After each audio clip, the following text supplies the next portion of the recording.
बैठे हैं तो समाज की बुराइयों को भी समझेंगे कि क्या आज खामी है इस समाज में और कैसे इस खामी को हम दूर कर सकते हैं। तो जो आज के समाज की सबसे बड़ी खामी है वो है कि समाज में, भारतीय समाज में जाति प्रथा चल रही है। जाति प्रथा ख़त्म करने का बहुत प्रयास किया गया और ये एक सतत प्रयास भी रहा, लेकिन जाति प्रथा आज भी चल रही है और गाँव में तो और भयंकर रूप से चल रही है। यही सच्चाई है।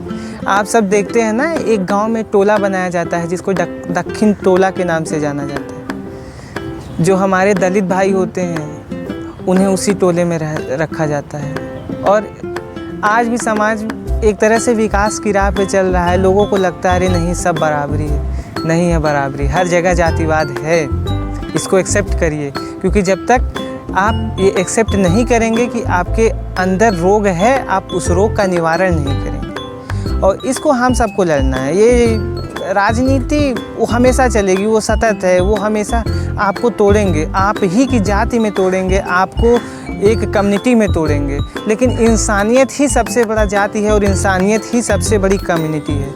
इसको याद रखिएगा कि जब भी आप कभी भी तकलीफ़ में होंगे, वो आपका पड़ोसी, चाहे वो दलित हो, चाहे वो मुस्लिम हो, चाहे वो किसी जाति का हो, किसी भी धर्म का हो, सबसे पहले वही पड़ोसी आपकी मदद करेगा, कोई और नहीं आएगा आपकी मदद करने।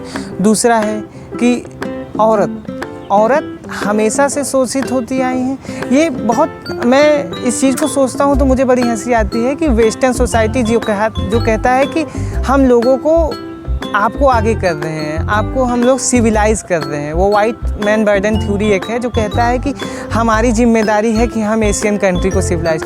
मुझे बड़ी हंसी आती है कि अभी 19वीं सदी में, 20वीं सदी में तुम्हारे यहाँ औरतों को अपने हक के लिए लड़ना पड़ रहा है, अपनी पॉलिटिक्स के लिए लड़ना पड़ता है, पॉलिटिकल राइट के लिए लड़ना पड़ता है, और तुम हमें सिविलाइज़ करोगे।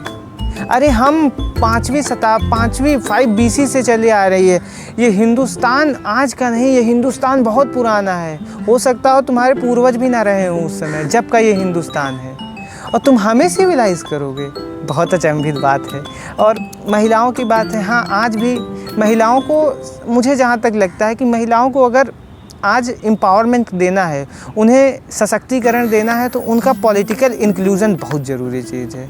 फिर से पंचायत का एग्जांपल है, प्रधान पति नहीं बनना है, अब औरत को ही प्रधान बनना है और उसी को कार्य करना है, अपने हक के लिए लड़ना है, अपनी पूरी औरत जाति के लिए लड़ना है। ये एक जाति है जिसको हमें एम्पावर करना है। आखिर हम अपने माँ से पैदा होते हैं, हमारी बहनें होती हैं। ये समाज में जो औरतें हैं उनको हम ही हैं जो पीछे करते हैं। हमें ये बचपन से सिखाया जाता है, तुम मर्द हो, दर्द नहीं होता या रो नहीं सकती। ये गलत बात है।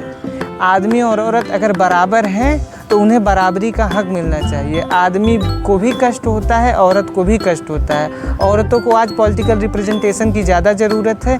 मैं भी चाहूँगा कि आज भी उनका 33% का वो आरक्षण उनके लिए आए, क्योंकि उनका जब तक औरत संसद में नहीं बैठेगी वो अपने हक के लिए नहीं लड़ पाएगी। आज भी हम विक्टिम ऑफ रेप कितना देखते हैं, सेक्सुअल अब्यूज़ कितना देखते हैं। बहुत सारे तो ऐसे सेक्सुअल एक्टिविटीज़ हैं जिसका केस ही नहीं रजिस्टर हो पाता, चाहे वो राजस्थान जो नंबर 1 पे हो, चाहे यूपी की बात हो, बिहार की बात हो, दिल्ली जहाँ निर्भया कांड हुआ, निर्भया की वजह से पॉक्सो बना। लेकिन ये निर्भया की वजह से क्यों बनाना पड़ा? सबसे बड़ी तकलीफ़ की बात तो ये है। क्या ये सरकार को इससे पहले नहीं बनाना चाहिए था? क्या CCTV केवल महिलाओं की सुरक्षा के लिए लगाई जाती है? ये चिंतन करने की बात है कि हमारे यहाँ औरतें इतनी अनसेफ हैं कि हमें उनके लिए वर्क स्पेस का एक्ट लाना पड़ रहा है, हमें CCTV लगाना पड़ रहा है। क्यों? ये वैल्यू हमारे अंदर नहीं है, कल्चर में नहीं है। कल्चर में है, सीखे नहीं है। सबसे बड़ी चीज़ है, हमने सीखा नहीं है अपने कल्चर से। आर्थिक विषमता या असमानता, जो भी आप कहें, आर्थिक असमानता भारत में बहुत तगड़ी है, मतलब बहुत बड़ी आर्थिक असमानता है। आप सभी अभी जब भी आता है बजट, सबको पता चलता है कि हाँ कुछ मिडिल क्लास है, कुछ लोअर क्लास है, कुछ पुअर है, कुछ बहुत रिच है। मिडिल क्लास को तो हमेशा झुंझुना मिल ही जाता है, वो उसी फेज में चलते ही रहते हैं। अमीरी और गरीबी के बीच की खाई बढ़ती जा रही है और सतत रूप से बढ़ रही है। ऐसा नहीं है कि किसी सरकार में कम हुई हो या ज़्यादा हुई, ये सतत रूप से बढ़ ही रही है। अंबानी और अंबानी होते जा रहे हैं। गरीब और अंबानी का नाम नहीं लेना चाहिए, पर और अंबानी होते जा रहे हैं, गरीब और गरीब होता जा रहा है। और ये कहीं भारत के विकास के लिए एक तरह से आज नहीं तो कल रोड़ा बनेगा ही भारत के विकास में, क्योंकि जब दो अंग है ना, ये मेरे दो हाथ है, दोनों हाथ के बीच में जब समानता रहेगी तभी ये समाज और विकास की राह पे जाएगा। एक अंग अगर कमज़ोर है तो हम राइट हैंड का काम जो है, राइट हैंड ताकतवर रहेगा, हम उसका काम लेफ़्ट हैंड से नहीं कर सकते, और जो लेफ़्ट हैंड का काम है वो राइट हैंड से नहीं कर सकते। यही है संतुलन का कॉन्सेप्ट। वो जो मध्यम मार्ग का कॉन्सेप्ट देते हैं वही है कि दोनों को बराबरी से लेके चलना है। राजनीतिकरण करनी नहीं है हमें किसी भी चीज़ का, हमें केवल समझना है कि भारत के विकास का रोड़ा क्या है और उसको हमें आपको मिल के ही दूर करना होगा, क्योंकि जो गरीब है वो भी हमारा भाई है, जो अमीर है वो भी हमारा भाई है सब इंसान ही, और इंसानियत ही हमारा धर्म है।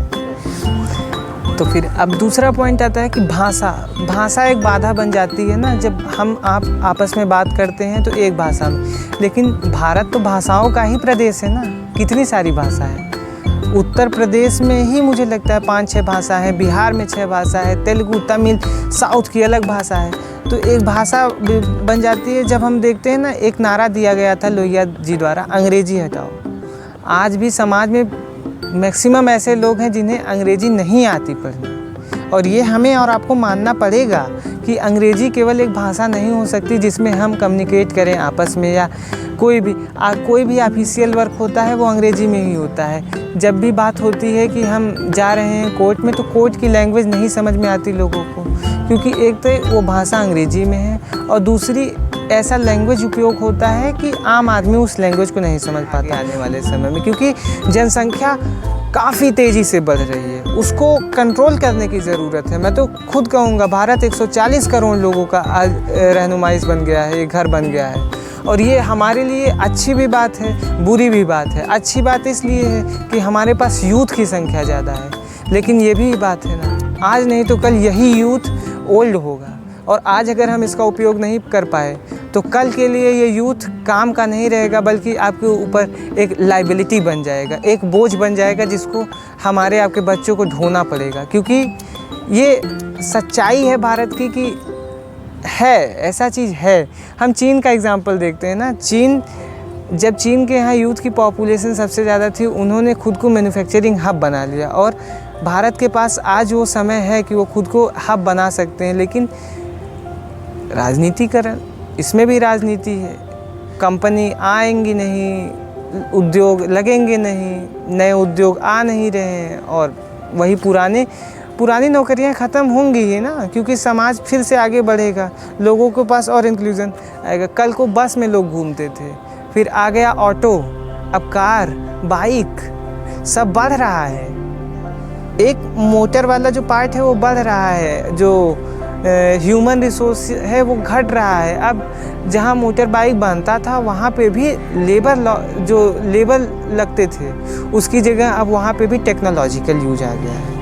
यही है भारत, और फिर समाज ऐसे ही समाज अपनी खात्मे की ओर बढ़ रहा है।